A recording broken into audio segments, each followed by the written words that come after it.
পশ্চিমবঙ্গে শুধুমাত্র কয়েকটা চ্যানেল আছে যারা ঠিক এই আমার মতনই তোমাদের বিভিন্ন ধরনের যে সমস্ত নোটিফিকেশনগুলো বের হয় সেগুলোর প্রত্যেকটা আপডেট তোমাদের কন্টিনিউ দিয়ে যাচ্ছি।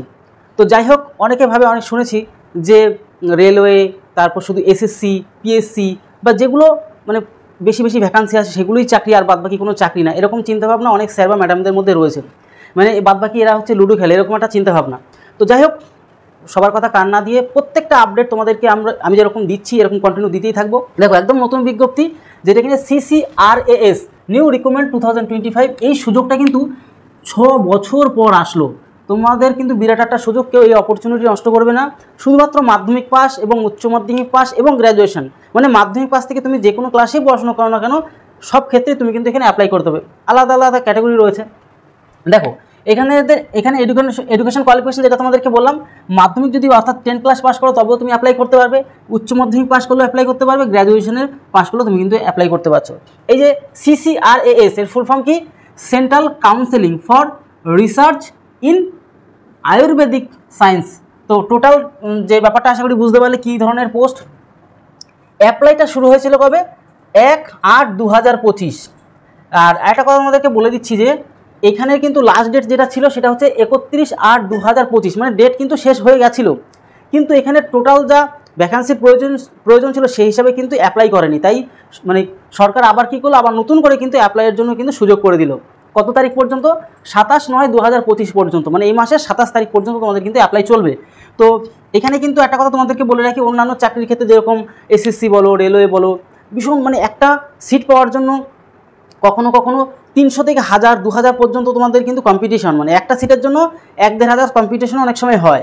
কিন্তু এখানে তোমাদের কম্পিটিশনটা অনেক কম আপাতত, মানে এর আগের বছর যত ডাটাগুলো থেকে দেখা গেছে যে অনেক কম্পিটিশন কম হয় এখানে। তো সেক্ষেত্রে দাঁড়িয়ে তোমরা অবশ্যই এখানে অ্যাপ্লাই করতে পারো।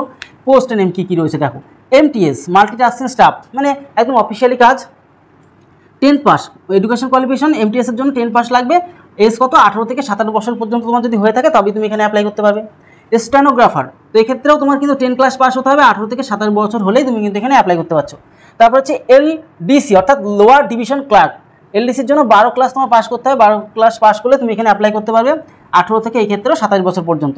তারপর হচ্ছে UDC অর্থাৎ আপার ডিভিশন ক্লার্ক, এক্ষেত্রে তোমার কিন্তু গ্র্যাজুয়েশন কমপ্লিট করতে হবে, ঠিক আছে?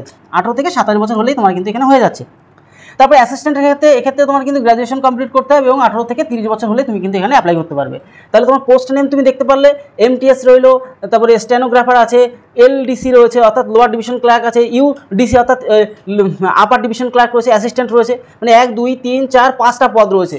এবং মাধ্যমিক উচ্চ মাধ্যমিক, গ্র্যাজুয়েশন বয়সগুলো পাশাপাশি তোমাদের দেওয়া আছে, তোমরা দেখতে পাচ্ছ। এবার সিলেকশন প্রসেস কি? সিলেকশন প্রসেসটা কি? তোমাদের এক্সাম হবে সবার প্রথম, তারপর স্কিল টেস্ট হবে, তারপর তোমার কিন্তু স্কিল টেস্ট বলতে কম্পিউটার টাইপিং, কিছু ক্ষেত্রে এই ক্লার্কের পোস্টের জন্য তোমাদের কম্পিউটার টাইপিংটা দেখবে, মানে একদম বেসিক টাইপিংগুলো দেখবে। আর ডিবি লাস্টে ডকুমেন্টস ভেরিফিকেশন অর্থাৎ প্রমাণপত্র তোমার যা যা তুমি দিয়েছো সেগুলো সমস্ত কিছুই লাগবে।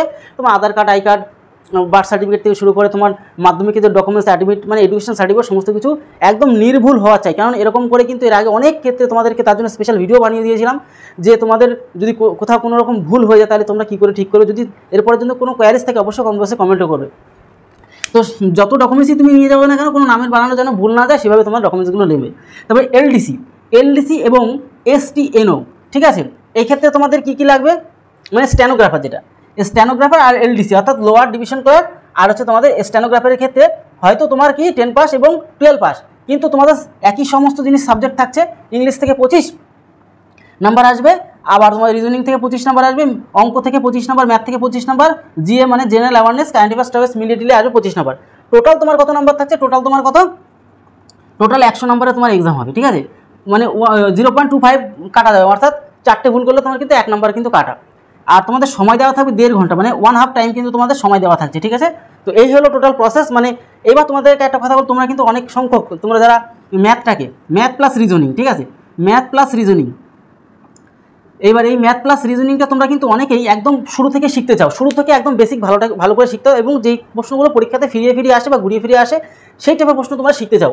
তাই অবশ্যই আমাদের 7430885955 এই নাম্বারে তোমরা কিন্তু হোয়াটসঅ্যাপে আমাদের অফিসিয়াল নাম্বারে যোগাযোগ করতে পারো, ঠিক আছে? তো তার জন্য এই অঙ্ক প্লাস রিজনিংটা বেসিক টু অ্যাডভান্স চ্যাপ্টার অনুযায়ী তোমরা কিন্তু শিখে নিতে পারবে। এবার আমরা চলে যাব দেখো এমটিএসের ক্ষেত্রে কি, যে এসএসসির এমটিএসের ক্ষেত্রে তোমাদের কিন্তু এসএসসি এমটিএসের ফুল প্যাটার্নে 70টা প্রশ্ন আসবে, এবং সেখানে তোমাদের রিজনিং 20 নম্বর থাকছে এবং কম্পিউটার থেকে 10 নম্বর কিন্তু তোমাদের আছে।